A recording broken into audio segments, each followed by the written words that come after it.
Vous écoutez toujours Danscussion & Co sur choc.ca. C'est l'heure du rendez-vous hebdomadaire avec notre spectateur Robert Saint-Amour et son billet d'humeur, ses réflexions et ses humeurs. Aujourd'hui, il nous propose pour compléter le balayage du spectre d'une œuvre et c'est signé Robert Saint-Amour. Merci Clara. Bonjour à vous tous. Lors de précédentes chroniques, j'entreprenais la présentation d'une perspective spectrale pour décrire la relation entre une œuvre en danse et les spectateurs. Je veux aujourd'hui poursuivre sur cette voie. Une œuvre est donc une source qui émet dans une ou plusieurs parties du spectre lumineux. D'abord dans le visible, ce que l'on voit. Ensuite dans l'infrarouge, ce que l'on ressent. Aussi dans l'ultraviolet, dont le préfixe ultra vient du latin et qui signifie au-delà. En lien avec la partie cérébrale de l'œuvre, ce que l'on comprend ou pas du message voulu par le chorégraphe et porté par l'œuvre. Pour traiter de la partie rationnelle de l'œuvre chorégraphique, donc, je présenterai la triple nature de ce type de rayonnement en mettant en évidence certaines analogies avec ce que l'on peut vivre pendant et après une représentation chorégraphique. L'ultraviolet possède 3 composantes, les UVA, les UVB et les UVC. Émis par le soleil, leur destin est fort différent.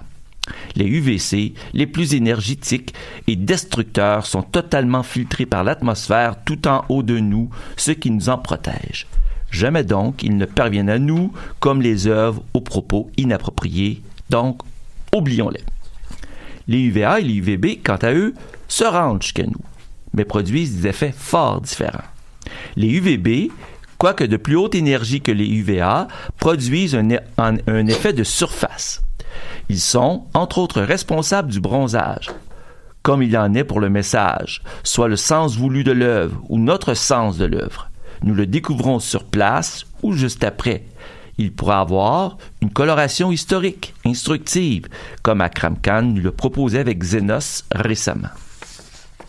Les UVA, eux, sont beaucoup moins énergétiques et les scientifiques ont longtemps sous-estimé l'effet sur nous parce que considérés inoffensifs. Par exemple, les crèmes solaires n'étaient pas conçues pour nous en protéger.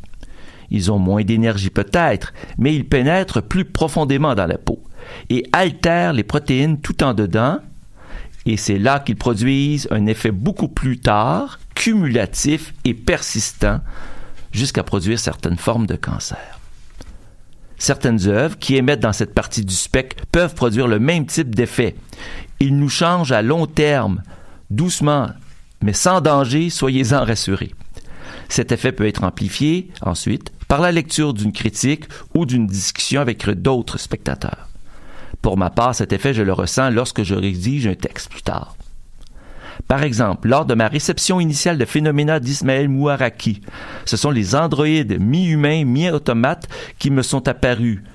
Mais plus tard, c'est la rencontre avec l'autre, riche de sa dualité, différence et similitude avec moi, qui m'a amené à poursuivre ma réflexion sur mon rapport aux autres, d'origine différente à la mienne, et de l'importance de la prise de contact, même physique, avec l'autre, et de me re-questionner sur mon comportement et éventuellement de le modifier. Évidemment, toutes les propositions n'émettent pas dans cette région spectrale, comme pour la région de l'infrarouge d'ailleurs. Et même si elles le font, rien ne permet d'être certain qu'elles déclenchent une réaction.